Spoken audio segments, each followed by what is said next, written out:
আসসালামু আলাইকুম। লার্নফ্লুয়েন্সি চ্যানেলের পক্ষ থেকে তোমাদের সবাইকে স্বাগতম এবং আমন্ত্রণ জানাচ্ছি আজকের এই ক্লাসে। আজকে আমরা আলোচনা করব নবম শ্রেণীর স্বাস্থ্য সুরক্ষা বইয়ের বার্ষিক পরীক্ষার সিলেবাস অনুযায়ী তোমাদের এই বইয়ের সপ্তম অধ্যায়ের অন্তর্গত সমঝোতার শিক্ষা নেব, সবাই মিলে জয়ী হব। এই অধ্যায়টি থেকে 90 এবং 91 পৃষ্ঠা জুড়ে যে ছকটি রয়েছে আমরা মূলত আজকে সেটি সমাধান করব।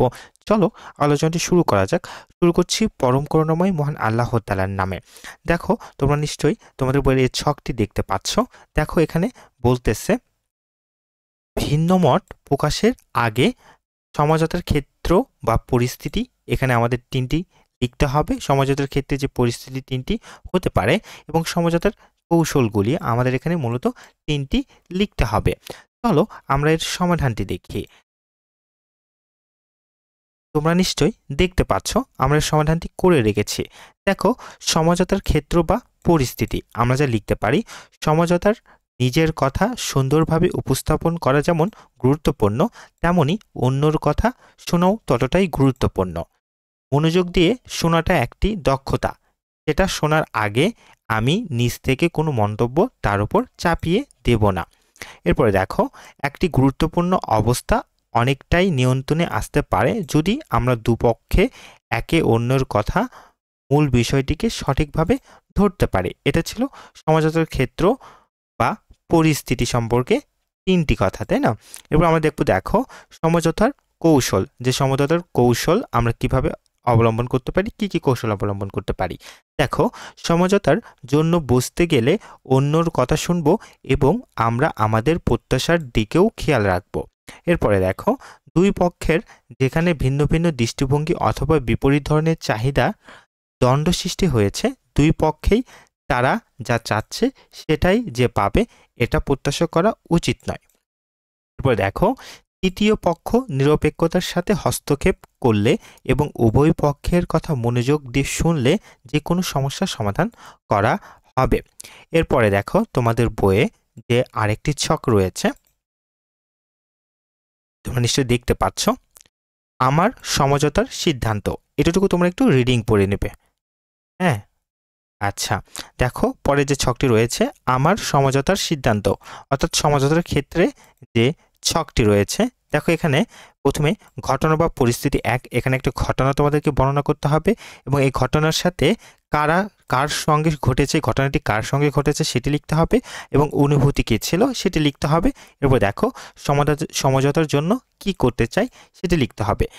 এই মূলত এখানে তোমাদের চারটি ঘটনা রয়েছে। হ্যাঁ, এই যে দেখো ঘটনা এককে কেন্দ্র করে কার সঙ্গে ঘটেছে, অনুভূতি কি, সমঝোতার জন্য কি করতে চাই, এই কথাগুলো লিখতে হবে। এরপরে দেখো ঘটনা দুইও ক্ষেত্রেও একই, ঘটনাটি দুই কার সাথে ঘটেছে, অনুভূতি কি এবং সমঝোতার জন্য কি করতে চাই সেটি লিখতে হবে। একইভাবে ঘটনার তিনটি তোমাকে এখানে লিখতে হবে, কার সঙ্গে ঘটেছে, অনুভূতি কি, সমঝোতার জন্য কি করতে চাই। এভাবে তোমাদেরকে এর ছকটি পূরণ করতে হবে। দেখো এর ছকের সমাধানটি আমরা ইতিমধ্যে করেছি। চলো আমরা ছকটির সমাধানটি দেখি। আচ্ছা তোমরা নিশ্চয়ই দেখতে পাচ্ছ। দেখো ঘটনা বা পরিস্থিতি, আমরা ঘটনা বা পরিস্থিতিতে যা লিখেছি, একদিন আমার বাগানে ঢুকে অন্যর কয়েকটি ছাগল আমার ফুল গাছ খেয়ে ফেলে, ছাগলগুলো বেঁধে রাখি। এটি কার সঙ্গে ঘটেছে? প্রতিবেশীর সঙ্গে ঘটেছে। অনুভূতি কি? প্রতিবেশীর প্রতি অনেক রাগ ও ক্ষোভ জন্মেছে। এরপরে দেখো সমঝোতার জন্য কি করতে চাই।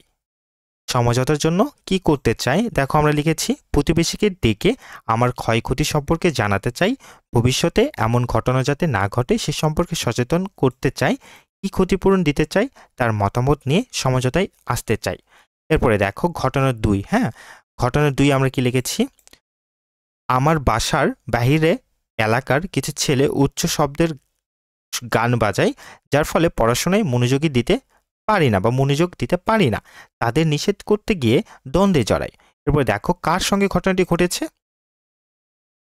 ঘটনাটি এলাকার কয়েকজন বকাটে ছেলের সাথে ঘটেছে।